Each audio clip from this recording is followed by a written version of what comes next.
Good evening. My name is Tim Neff, and I'm the Director of Museum and Education at Soldiers and Sailors Memorial Hall and Museum, located in Pittsburgh, Pennsylvania. I'd like to welcome you tonight to our Spotlight On program. Spotlight On takes place the second Thursday of each month, and we highlight different topics related to our museum's mission here in Pittsburgh. And tonight's topic is D-Day. And of course, we're honoring D-Day this month because it is the 80th anniversary this year of D-Day. Of course, that was last week, the official anniversary, but we wanted to recognize some of the stories related to our collection here at Soldiers and Sailors that, of course, relate to that historical event in World War II. So I'd like to thank you all for joining us tonight, and I appreciate you tuning in. And we're going to begin here shortly. Let me pull up our slideshow here. Quickly, a little bit about Soldiers and Sailors, if you are new to us. Soldiers and Sailors was built back in 1910 as a Civil War memorial, but today it stands as a memorial and a museum that honors all veterans, all the men and women who have served our country from the Civil War through present day. And our museum is filled with artifacts that have been donated through the years by veterans and their families, and we use these objects to tell their story and honor their service to our country. If you haven't been to Soldiers and Sailors before, I highly encourage you to come visit us. We do have regular hours, Monday through Saturday, 10 a.m. to 4 p.m. And if you have been there before, always welcome you back and come back to see more, because there's always more to see and new things every time that you visit. So a little bit more about that at the end of the program here, about upcoming events at Soldiers and Sailors and things we have going on. But you can always visit our website, soldiersandsailorshall.org, to learn more about what we have coming up in our events calendar. For tonight's program, Spotlight On, of course, we welcome questions. If you're watching on Facebook, all you have to do is submit a comment. And if you do that throughout the program, at the end, we'll do our best to get to those questions that are submitted via Facebook. Or if you're watching on YouTube, you just have to email us at soldiersandsailorspittsburgh@gmail.com. And if we don't get to that email question on the program this evening, we will definitely get you an answer via that email. So please reach out if you have any questions as we move through tonight's program. Joining me tonight is Lisa Turano, our Soldiers and Sailors Collections Manager, and Michael Kraus, our Curator of Collection. Hi, guys. How are you guys doing tonight? Well, they're muted, and you guys. There we go. Yay! How about that? Yes. All right, I wasn't alone there for a second. I felt all alone there. How are you guys doing tonight? Good, Tim. Good, thank you. All right. Very excited for tonight's program. Like I said, obviously June 6th is D-Day. Last Thursday, a week ago, was the 80th anniversary of the invasion of Normandy. Widely considered one of the most historical events in American history. And we have some wonderful stories that come to us through our collection and through these objects that have been donated to us through the years that we're going to get to this evening. We're going to start it off with some of these documents here, and I think Michael's going to tell us a little bit about what these are, and kind of that these were we knew we had them in our collection, but this was kind of a neat addition to the program tonight. What do you want to tell us a little bit about these documents, Michael? Well, these are original secret orders that are dated a few days before D-Day. And what this is, these were passed to the various commands. Of course, there were many parts of the operation. So this specifically went to parts that were landing on, I think it was Utah Beach, and it outlines everything that's going to happen in order.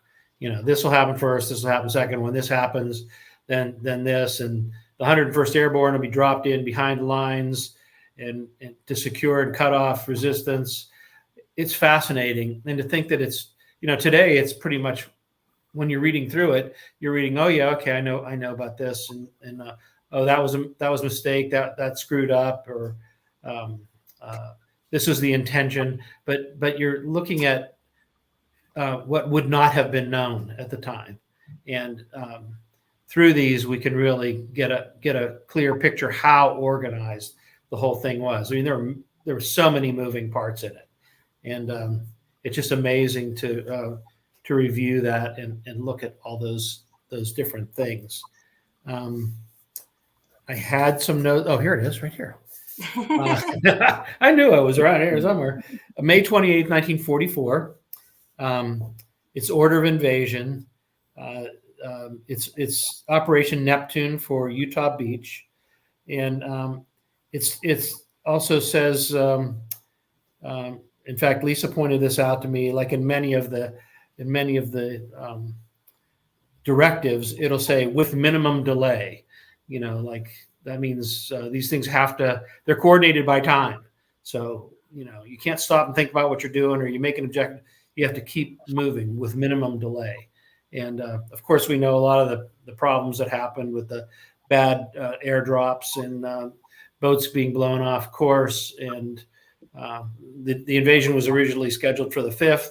The weather was bad. So, these things all had to be corrected in further orders. But, it's quite a document, realizing that it's a secret document and it was meant for certain eyes only. Mike, where do we get these from? Do you remember? Oh, Lisa, you know as well as I do. I know, like, There are files that we don't know where they come from. Well, they've been donated at some point before donor records were kept. right. And this just comes from, and you've had the same experience combing through our stuff. Right. You pull something out and go, wow, that's pretty neat. That's pretty cool. Yeah, pretty cool. And then we figure out how important it is, and then we decide if we can display it or interpret it or use it for a program like this. Yeah, I like how, like on page 3, it says the assault on Utah Beach will be pushed at all cost. I mean, so they're thinking way ahead. This is like, you need to move in fast, quickly, and get it done. And this is what they would instruct the guys who are going in, Right. Exactly that. At all costs, it has to be done. At all costs. Yeah, pretty cool. Very, very cool. Yeah, definitely a nice way to start out, because obviously this was pre-invasion. So this was going out, right before the invasion. And then we're going to jump in here to somebody that I know is near and dear to Michael's heart, Private Frank Bernadette Miller, because Burdette Miller, because you have a photo of him right there. This is the photo right on your desk. I see it every time I come over to say hi in your office. I see this guy, Michael. What can you tell us about Private Miller? This photograph was among papers that came from the Kratzley family. Their father, Frank, was on a destroyer in the Pacific, and he had quite a story. His story is outlined in one of our cases in the War of the Pacific. But this was a nephew of Frank's, Kratzley. So Frank Burdette Miller, they called him Burdette, was only 20 years old. He was a graduate in 1942 of Moon Area High School. And he enlists in the 29th Division, 116th Infantry. And if you're a D-Day person, and I say that combination of military terms, you're going to know that was one of the very first waves to hit the beach at Omaha. And unfortunately, Frank was killed there. And he, at the loss of 20 was something that was remembered at home. He's buried in Sylvan Hills Memorial Park in Rochester, and I do keep him on my desk. I keep the original photo there, and to me, it's like why we do things, why we remember this, why it's our job to remember who they are. This 20-year-old kid who jumped out of a landing craft and was killed there.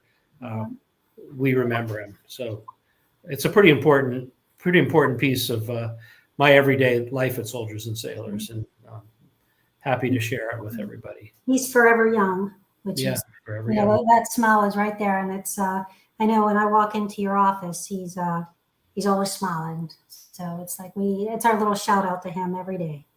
Yeah. Yes. That's what we do. Okay. So, and we're going to move on then to our next individual here, who is Staff Sergeant Robert Davis. And Lisa, I think you're going to tell us about Staff Sergeant Davis here. I am.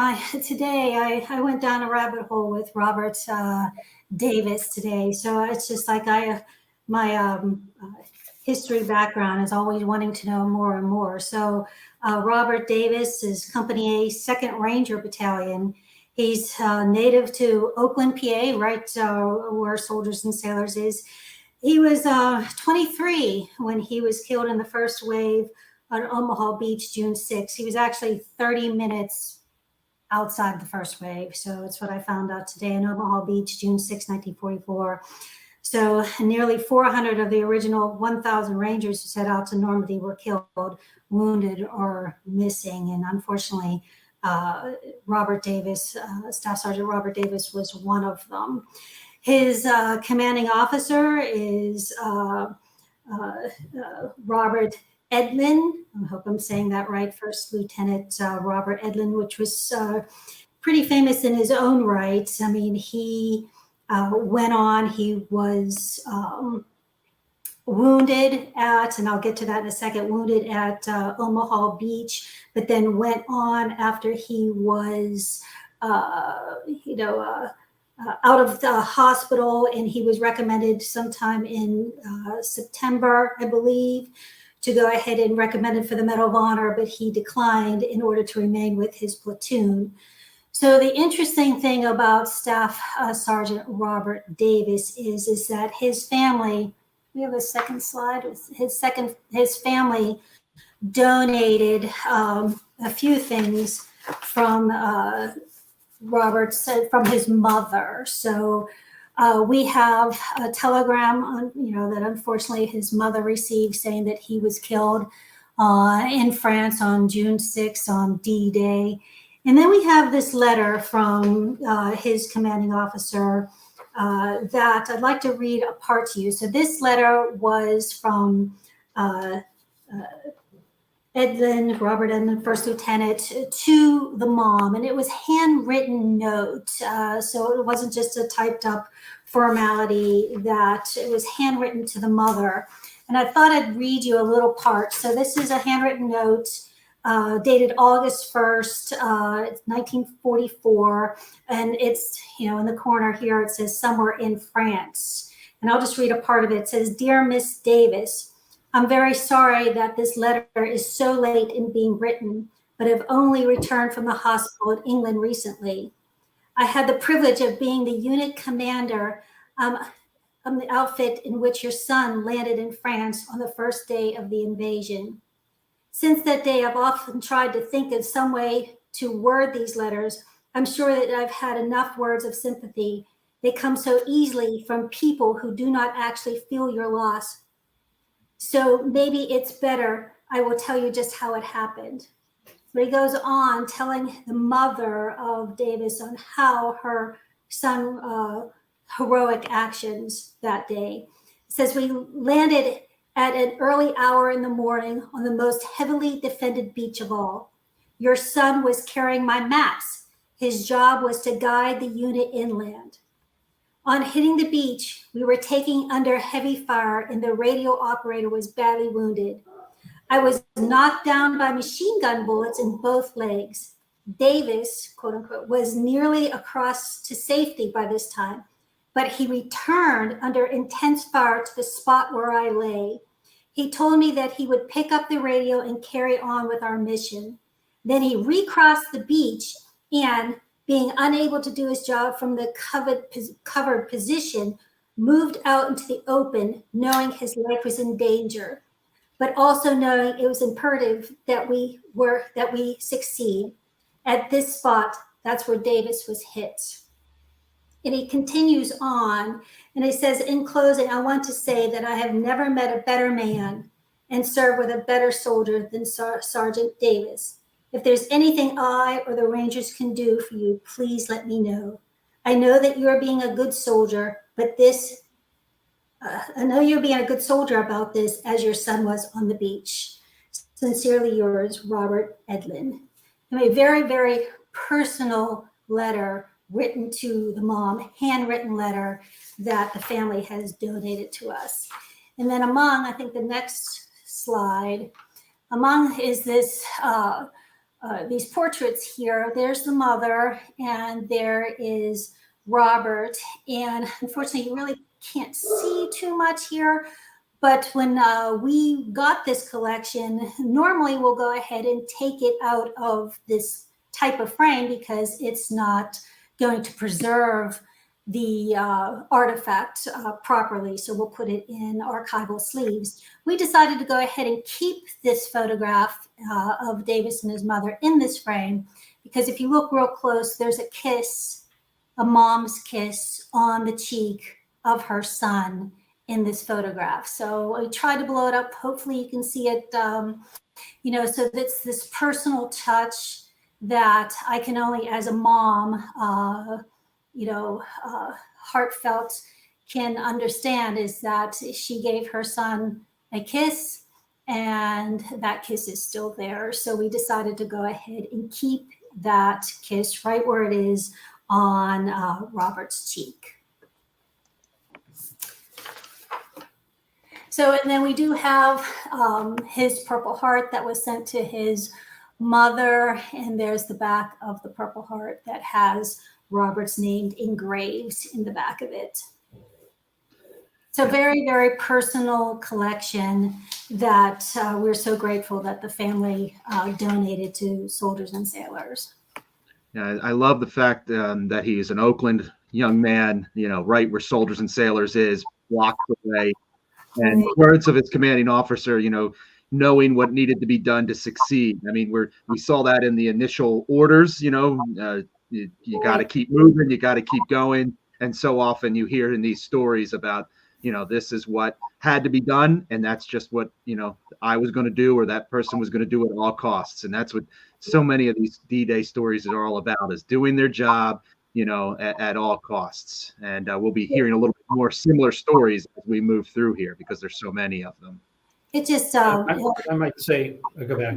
Yeah. No, it just is, overwhelms me to think that all this commotion is going on, all the mortars are going off, all of the machine gun fire, and, what they were going through just to go ahead and make sure they get the job done, which was told to them what has to be done. And I couldn't even imagine, what it would be like to get on that beach and get that job done. But they did it, so. Just to reference the intensity and make a modern connection, Saving Private Ryan, those soldiers were Rangers. And Tom Hanks and his company were portrayed. And they were, these Ranger companies, the Ranger Battalion was among the first Ranger battalions, and this is the first combat for the second Rangers. The fifth Rangers had fought in Africa, but the second, this is their first combat. But you can, if you saw the movie, you saw the intensity of that. Right. And we also have, we don't have a picture of it, but they wore a peculiar patch. It was a triangle, a blue triangle with yellow borders. It said Rangers on it. And it looks a lot like the Sunoco oil trademark. And they call it the Sunoco patch because it looks so much like that. And it was changed now that even during the war, it was changed to the tab, where it has an arch and it says 2nd Rangers Infantry. But the very first one is just the diamond-shaped patch. And you could see that on Saving Private Ryan, like they have that Ranger patch. Yeah, they were wearing the patch. Yeah. We put one we put his in a new display. You can see this now. It's on exhibit, and we put his patch in there. Yeah, and in our actual D-Day exhibit, we do have one exhibit at the museum dedicated to D-Day, and it's a newer exhibit. So when I said earlier, if you haven't been to Soldiers and Sailors in maybe a couple of years, that's the kind of thing that you'd see. And actually, what you're talking about, Michael, just went in within the last month or so. So things are constantly changing, and there's always, like I said, more to see when you come visit us. And one of the highlights of that exhibit is the flag that hangs in there that you see here on the left, which is a Landing Craft Infantry LCI 540 flag. Just an amazing story, amazing provenance with this piece. Michael, you want to tell us about this flag here? Yeah, the Landing Craft was at D-Day. It left from Weymouth and dropped troops off in the second wave. The flag flew on the ship, and you can see how battered and bashed it is. And afterwards, it was presented to the captain, and the captain subsequently presented it to the pilot, and the pilot kept it for years. And it went through a few other hands, and then it was donated to us. So this is an actual flag that flew on this landing craft at D-Day. And I think when you see how torn and tattered it is, in looking at the picture on the right, I isolated a screenshot from a landing craft with a very similar flag. You can see how it's whipped together, and it actually is tied in knots from the wind whipping it. And you'll also notice, if you're standing in front of it, that the stars have like blackened smoke on them, like diesel fuel. It caught the diesel fuel. So this is an incredibly rare object. I know of a few others that have actually come to auction markets lately. And I think ours, when you read where the others were and where ours was a little closer to what was going on. So 540 would have held approximately 200 men, and it had landing ramps that not like the big ramp that fell off a Higgins boat, but ramps that came off the side. So when the ship went up on shore, these stairways or gangplanks would be lowered, and they could go down that way. It made during the week D-Day, aside from the second wave, it made 33 trips. On its return trip, it would take wounded back to England, and then coming back from England to France, it would bring more soldiers. So it's quite a vessel with quite a history, and we can remember it by looking at the flag. There's an actual photograph of it taken on June 6th, and we believe that the flag is on that guidepost that's coming off the antenna, like 3/4 of the way back on the ship. And you'll also notice there's a Higgins boat in the water. Those are the smaller landing craft, like Robert Davis would have been on. Those were the ones that held 36 men and propelled up on the beach, and the front ramp went down, and they came out of it. We'll hear a little bit more. Remember this craft, because Lisa's going to tell us a story about another soldier who landed in a Higgins boat. And again, it's quite amazing. Yeah, I think that's the most familiar to most people. The photo we used in the very beginning of the slideshow is that picture from inside the Higgins boat as the doors dropping. And you mentioned Saving Private Ryan. All you have to do is watch that movie and see what happens when those doors dropped, and what that situation was. So yeah, very representative, very symbolic of the entire invasion are all these landing craft that we're talking about here. Next here, we have a great story. This is Private First Class Harry Mistrick, and he was in Company D and of the 1306th Engineer Regiment. And Harry's interesting because I know he's one that you guys, I think I met him very briefly, but you guys actually got to sit down and talk with him. Whereas most of the stories we're getting so far, and even stories later on, we're getting secondhand through the family and, having to do double research on things. But this story came, a lot of it directly from him, which made it even that much more meaningful. So Lisa, what can you tell us about his story? Yeah, that's interesting. You said that. It's like, I think I've been here for almost 9 years now. So I was here for about a week, and Mike comes to me going, "Do you want to meet a World War II veteran? And let's go to his house." I'm like, "Are you kidding me?" Sure. So Mike and I went out to his house here in the North Hills, and Harry, told us he was a souvenir collector, which we'll get into shortly. But Harry, we met his lovely wife, Jeannie, sat in their living room, and he told us, all about these souvenirs that he brought home and that he donated here at Soldiers and Sailors. But, Harry was drafted when he was at the age of 19. He was a combat engineer. He was first wave in on Omaha Beach. Harry was assigned a task of blowing up the barbed wire and the angles by using a Bangalore torpedo. That was his job. And his job was, creating openings for the Americans to pass through. And he's done some interviews, and I was watching. Plus, when we were there, I took extensive notes in meeting Harry. And and he remembers a lot. I mean, he's very much aware of where he picked these souvenirs up. And he does say, it's a quote from Harry that I wrote down. I saw a lot of people being hit on that first wave. I saw hundreds being killed. They were lying all over the place, he says. I figured if I got hit, I wouldn't know it, so I just kept on going, is what his attitude was. And it says, another one, it said, someone once said to me, "Were you afraid of being hit?" And I said, "No, I was too busy." This, he recalls. "I didn't pay any attention to the bullets, but I looked down and boy, there were guys all lying on the beach, a lot of firing going on." So like I said before, Harry was a souvenir collector. We have Harry's souvenirs. We have them on display. There he is. That's when we went to visit him. I took a picture of that lovely man here, and he wasn't shy about taking souvenirs, daggers, flags, swords, medals. During the Battle of the Bulge, he took a pistol from a captured German colonel. At the French town of Metz, he took 2 ceremonial swords hanging on the wall of the German headquarters building. He grabbed them. He took a Nazi flag from a house in another town, a dagger from a dead soldier, medals from prisoners. And he donated all this stuff when we went to visit him in 2015. Harry, one of his strongest memories was in Nuremberg in 1945. He said he climbed up the balcony of the stadium and stood where Hitler once stood. On the roof was a giant marble swastika, and I think that people have seen this, swastika being blown up. Well, he is the one who set those explosives and destroyed that swastika. So Harry did pass away in 2020.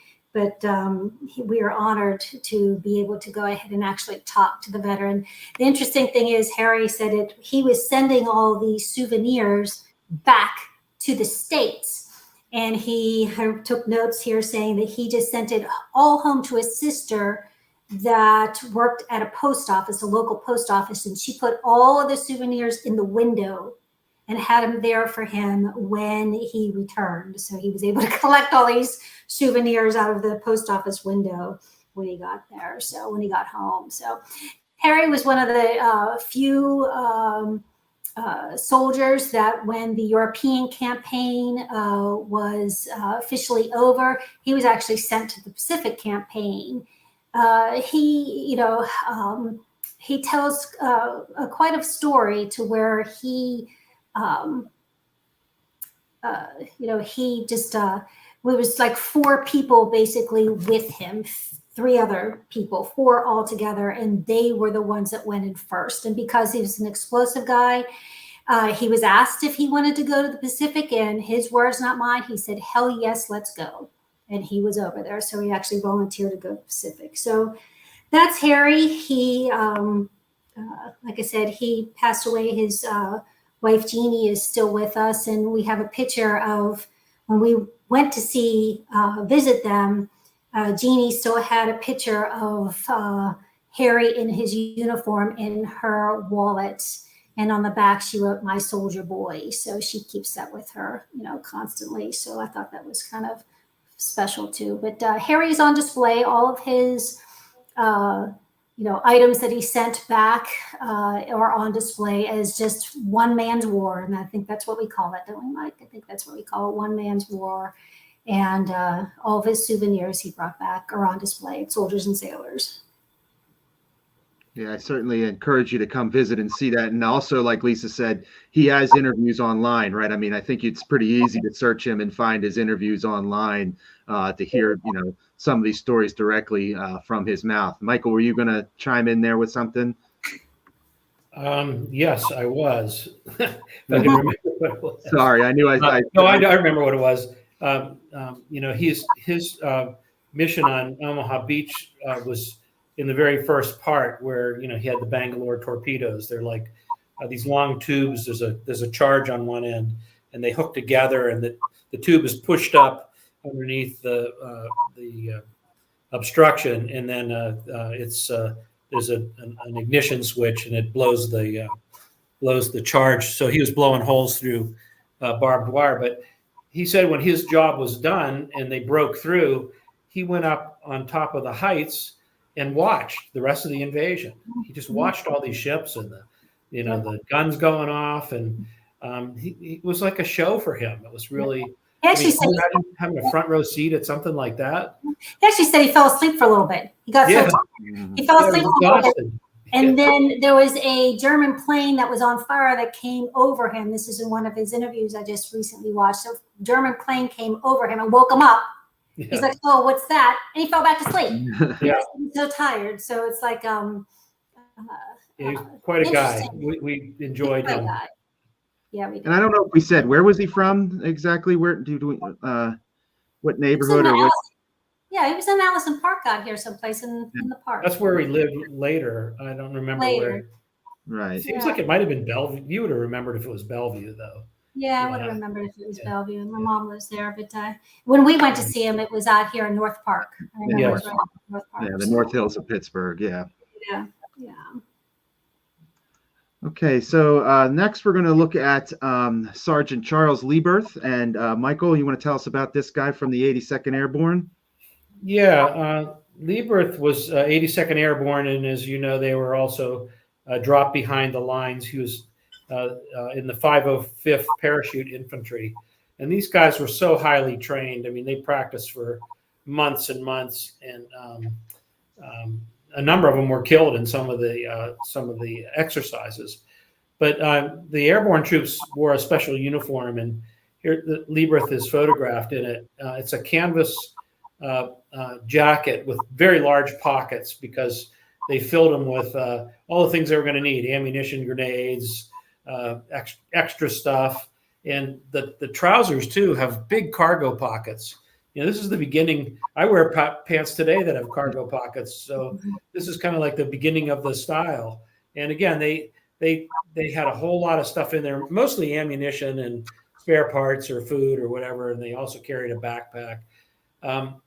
The uniform, the cloth uniform, was really particular to that time of the war and designed for jumping. It's called an M1942 parachute jump jacket, and they're nice. They're lightweight, but if they got wet, they were cold. It's hard to dry them out.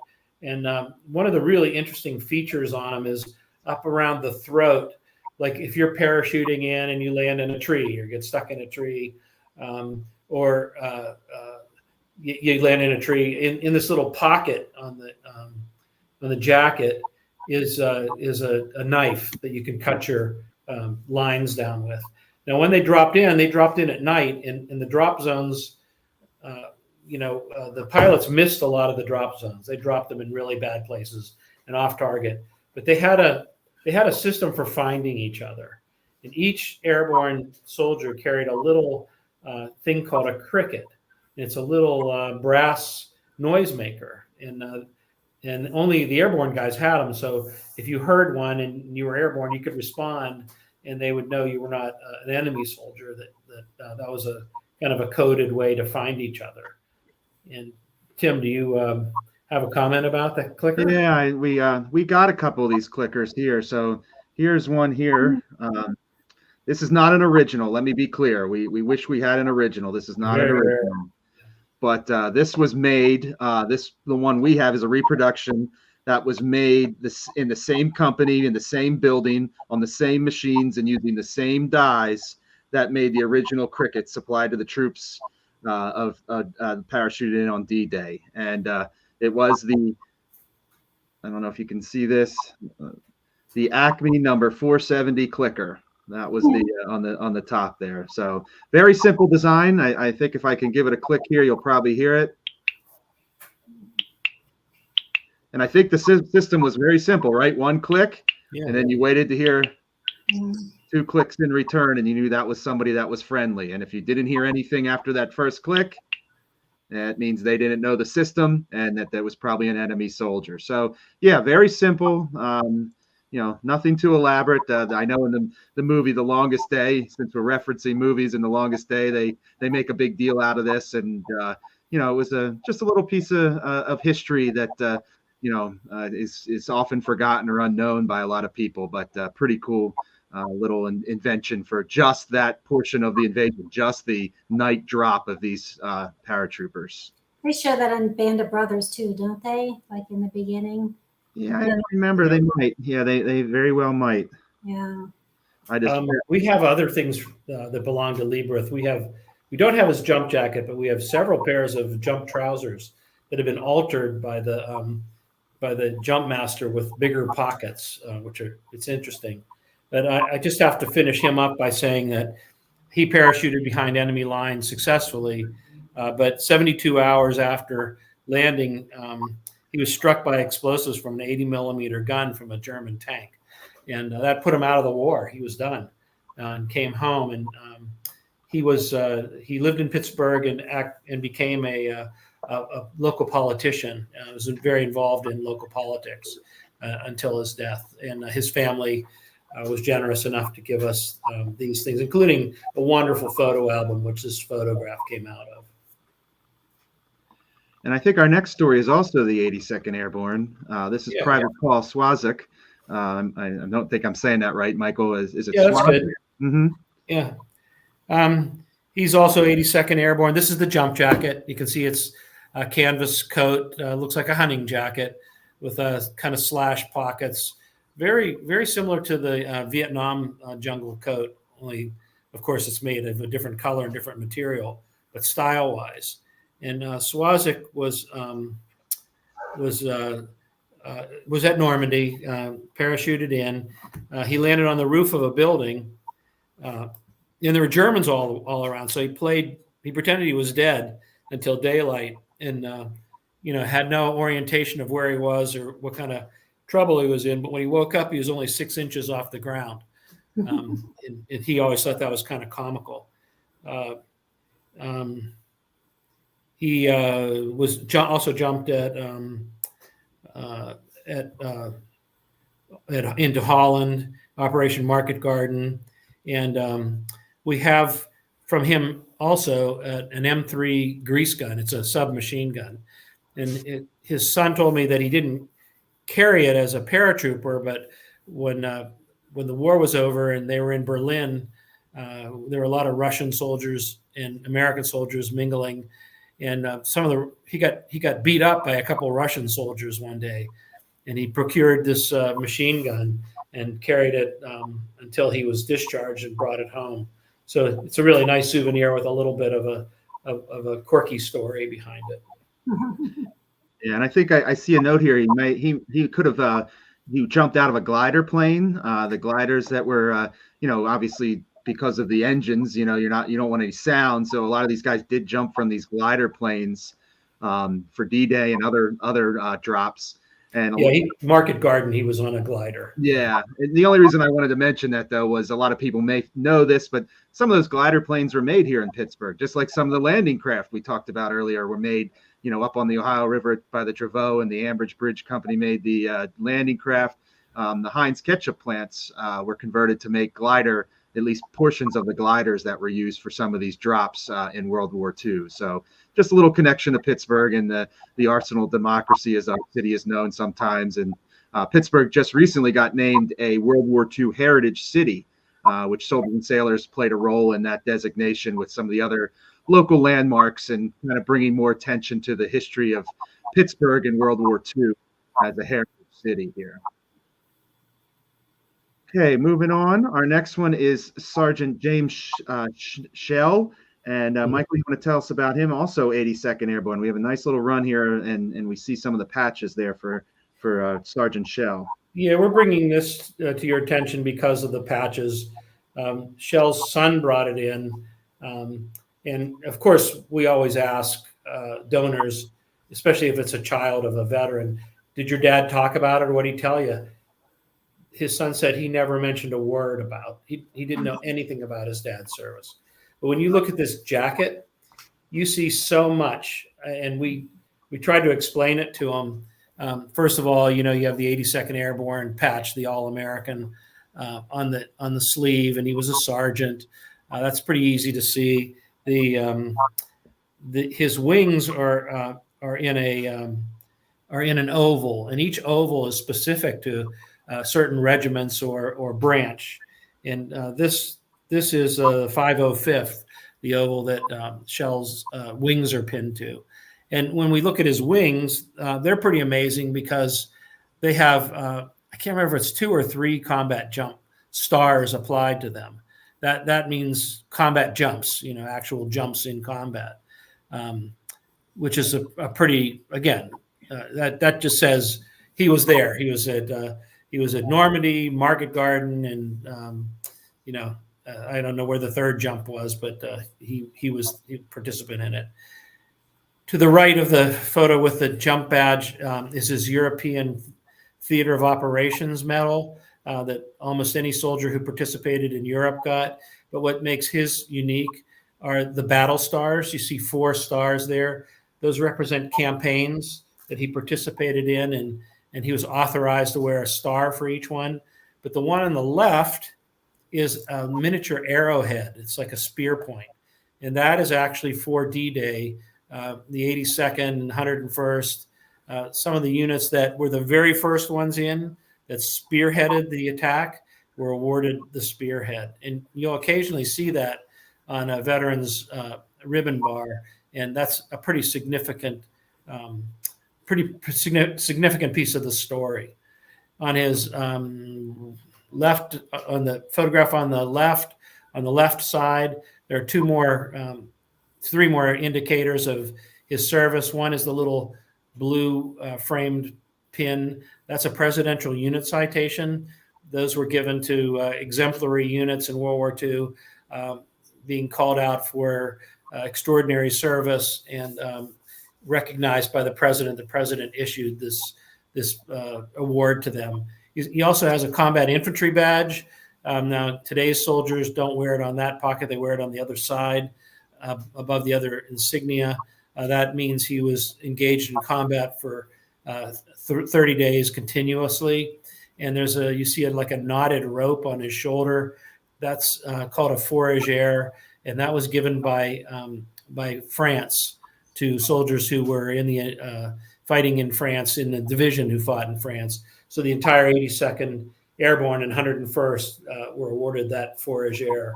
And if I'm not mistaken, I think they still wear it because it was a decoration given to the whole division. So therein was his dad's story. He didn't know any of that stuff, and we were lucky enough also to get a picture of him wearing that very jacket. Yeah, that's my favorite part about these Ike jackets is the story they tell. I mean, even if we didn't know who this person was, which sometimes is the case because things came in before, we had a system like we talked about earlier, but you can still learn so much about that individual, who they served with. You didn't mention these, but service, stripes down at the bottom of the sleeve tell you how long they were in the service for. Of course, the ribbons representing, the different medals that soldier may have received. They're just fascinating. I try to use this with students oftentimes as kind of little detective work. You can just, once you get to learn what the symbols mean, you can learn so much just from a uniform. So very cool. Yeah. And then we have Captain Herbert Kraus. No relation, right, Michael? Different spelling. No relation. But my dad had a brother named Herbie. Yeah. So when that walked in, I was like deja vu. But it's not. It's spelled differently, and of course, it's not him. Kraus was didn't arrive in the first wave, but he ended up. I think he's in the 4th Infantry Division. He ended up getting there. He was notes.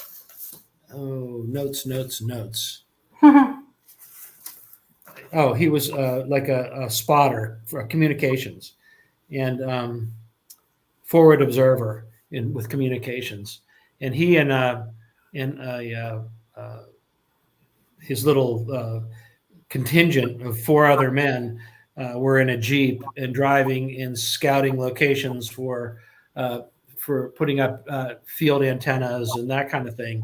And he stepped out of the Jeep to walk and look at, and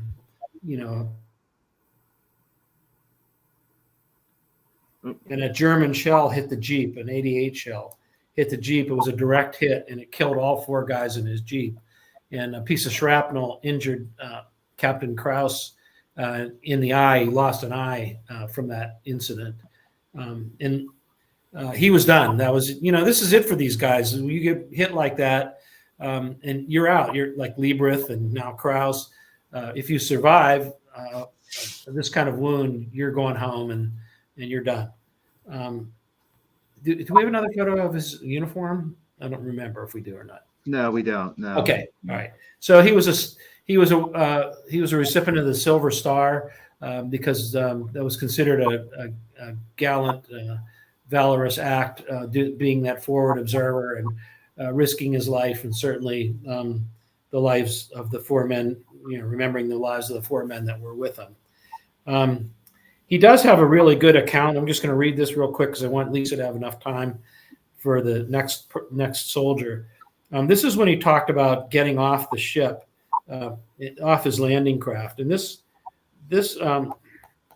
pretty much sums up what it was like. And he said, presently, our landing craft were lowered over the side of my ship.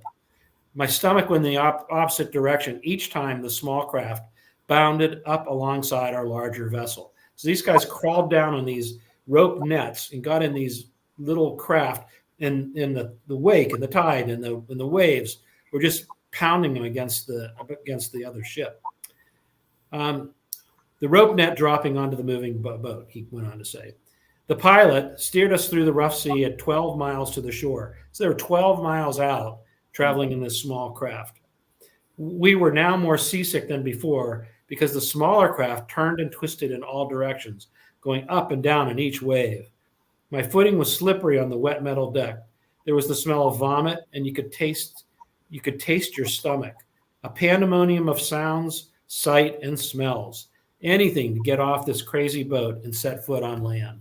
So, that trip from the larger craft in a smaller one was something a lot of guys remembered about being sick and worried, and it was part of the angst before they even hit the beach. Yeah, and I'm struck by 12 miles. I mean, that's a journey in one of those little boats across the rough sea waters. So yeah, it's like going across Lake Erie or something. Yeah, right. And the English Channel is known not to be, the most friendliest body of water. And part of the reason that weather was such a factor, I think, they had to, really deal with weather predictions because of the way that can affect the choppiness of the sea for sure. So, and this is on display, and he's in our Hall of Valor, which because he received the Silver Star, the Soldiers and Sailors Hall of Valor recognizes soldiers who have received medals, above and beyond the call of duty, as they say, kind of the Silver Star, Distinguished Cross, Medal of Honor. We have well over 750 inductees into the Hall of Valor at Soldiers and Sailors, which really speaks to this area, to this region, because you have to be from Pennsylvania. And to be quite honest, most of the inductees are actually from Western Pennsylvania. And it just speaks to this region's efforts and, once again, contributions of Pittsburgh there. So you got some friends there. Lisa, is that coming from your side? It is. I'm sorry. It's all right. That's what happens when you let the boyfriend in charge. The dogs of war are out, that's for sure. Oh, man, the hounds have been released or something. I don't know.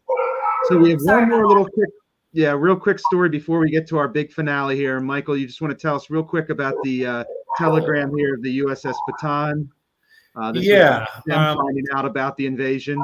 Yeah, this is a telegram book. Like telegrams were when they came in, were printed out and kept in a log. And this is from a boat that was serving in the Pacific, the USS Baton. And it says it's June 6, 1944.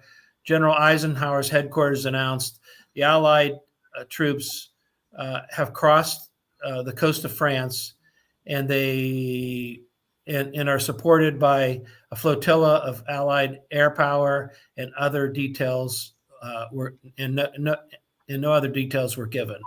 So it's this is the first time these guys in the Pacific are learning about what's going on out in the in Europe, in France. Yeah, and that's what a way to find out, and to get that news. And I'm sure was lots of questions. What does this mean for everything going on? But we knew how important the foothold back in Europe was. So even out in the Pacific, I'm sure they knew that this was, part of the strategy, but didn't know when it was coming and exactly maybe where it was coming from. And this would have been their first word of that. So, and then for our last story here, kind of the big story that we've used a couple times here. We just had a special exhibit to honor this individual, but what a story it is. And Lisa, you're going to tell us about John Pinder. I am. I think that, the three of us can probably agree that this is probably one of our most emotional prized possessions. There's no doubt about it. And what makes it special is that we're so grateful. The Pinder family is very involved and close to soldiers and sailors, and they were able to give and donate Pinder's things that are associated with John J. Pinder, everything from his birth certificate all the way to the telegrams to his father saying that he was killed in action on June 6, 1944. So I'm going to, I think this is the third time I'm telling Joe's story in the last week because he's so about D-Day. So, John Pinder was I'll call him Joe. His family calls him Joe, so you'll hear me slip and call him Joe every once in a while. So Joe was a minor league baseball player, born in McKees Rocks here. There's a little plaque down in McKees Rocks.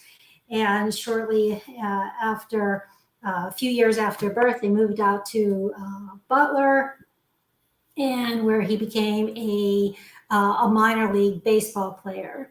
So, and pretty good. I mean, we have articles that the family has donated about Pinder and his baseball career and how they describe him as being a fast right-hand pitcher and could potentially be in the majors someday.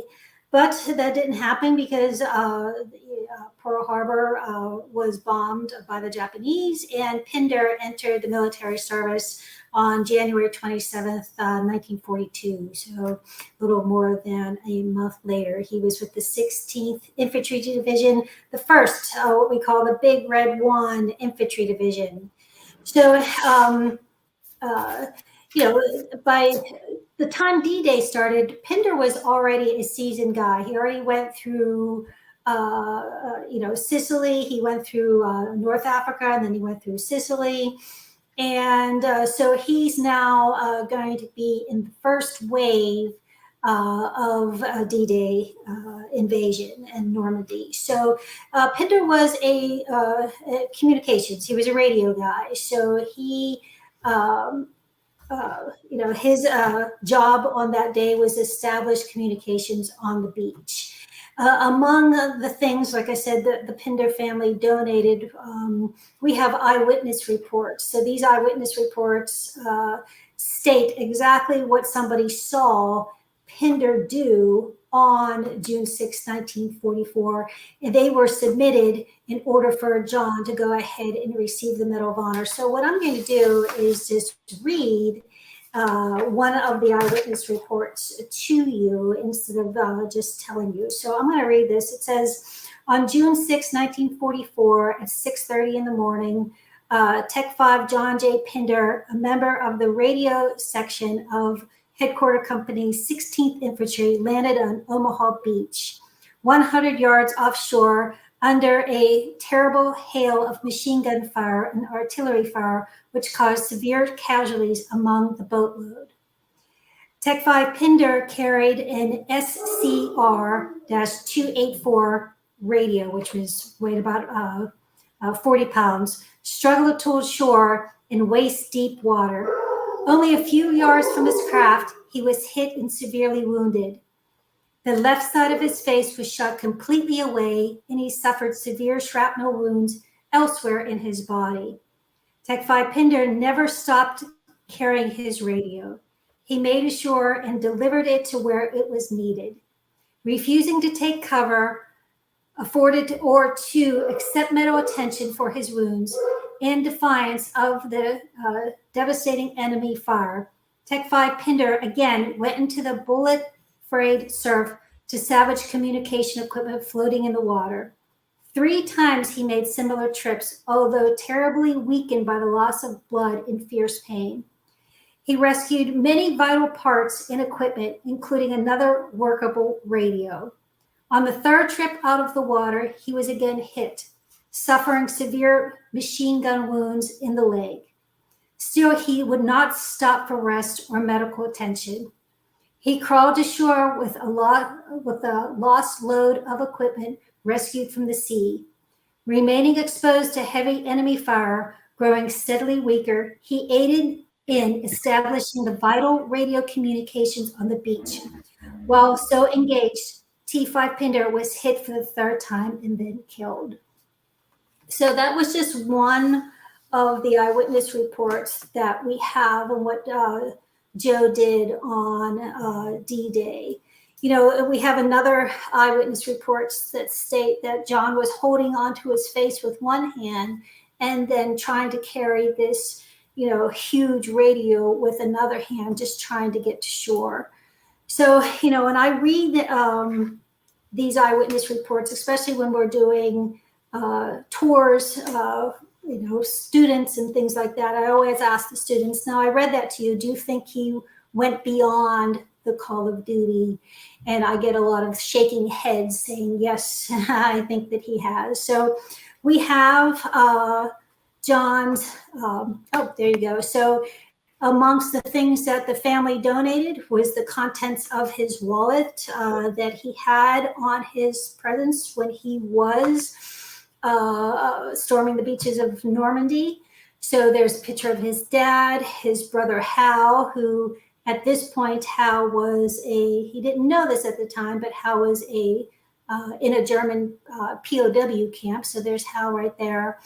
I think that's his girlfriend. I did read that John was engaged to a lovely lady named Ruth. So that might be her, a prayer card and things like that. Those were the contents of his wallet that were sent back to his father and his family members after he was killed.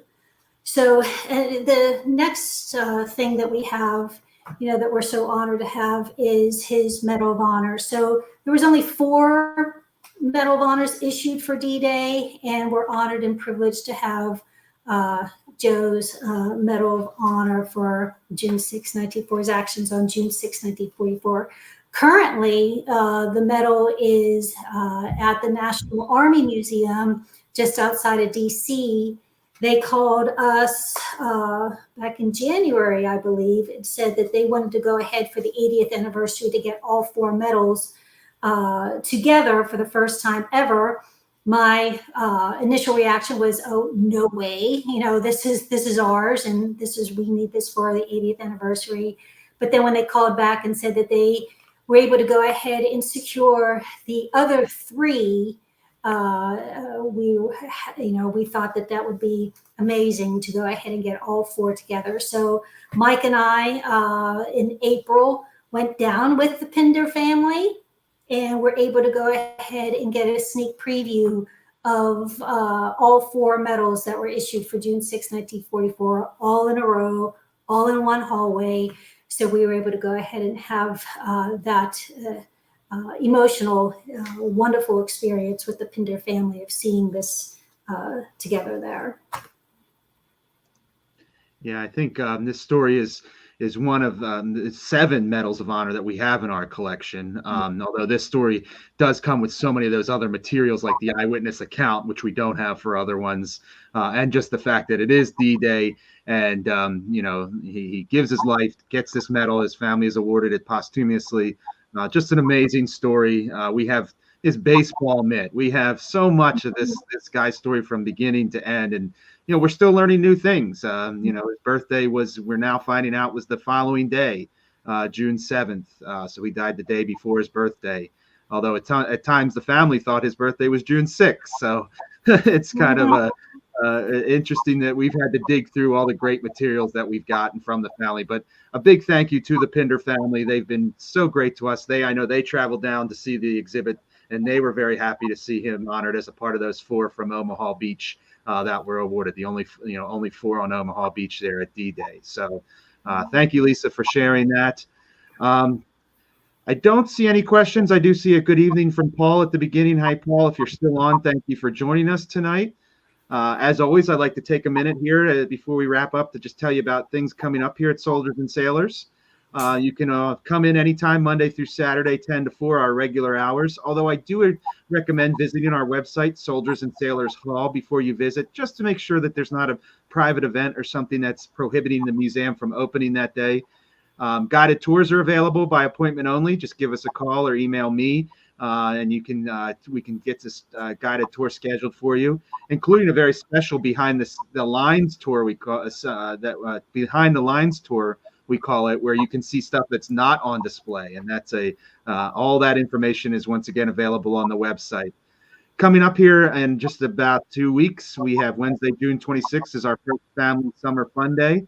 That'll be from 11 to 2. It's a free day for families to come and experience our museum and see our new Kids Zone exhibit, which we debuted on Memorial Day, and of course will be open for Family Fun Day, as well as some other fun activities, scavenger hunts, making cards for soldiers, selfie stations, all kinds of hands-on experience with artifacts, all kinds of stuff will be going on. What a great time. You're looking for something to do with the kids in summertime, come to Soldiers and Sailors and learn all about what we do here at the museum. Our next Tabletop Gamers is coming up next month, July 20th. And of course, it being July, it'll be a theme of Gettysburg. We play tabletop games once a month at Soldiers and Sailors, one Saturday a month. You can learn more about that program on our website. And we also have the Pittsburgh Symphony Orchestra Americana concert coming up at the end of the month here, Friday, June 28th at 7 o'clock. And well received, always a packed house for the Pittsburgh Symphony in our beautiful auditorium, beautiful acoustics. You get a free concert. It is free to attend. You just have to go and request tickets. And it's just a great event for the community to come and see. And all this can be found, as I keep saying, at soldiersandsailorshall.org. I strongly encourage you to visit our website to learn more about all of these things I'm just talking about here. And then finally, our next spotlight on next month will be Dear Diary. It'll be on July 11th, 2024 at 7 o'clock, second Thursday of the month as usual. Dear Diary will look at some of the more interesting diaries in our collection. This was a program we had set up for a couple months ago, but due to some unforeseen circumstances, we had to cancel that program. Since then, we've had some anniversaries and things that have led us to some other topics, but we wanted to get back and revisit Dear Diary coming up next month in July. So I hope to see some of you folks that are tuning in tonight next month. I want to thank all those that tuned in tonight for watching us and joining us. I want to thank Michael and Lisa. Thank you guys for all the great information and the great stories. And with that, I think we're going to end tonight. And once again, thanks for coming. And please come visit us at Soldiers and Sailors, everybody. Good night. Good night. Good night.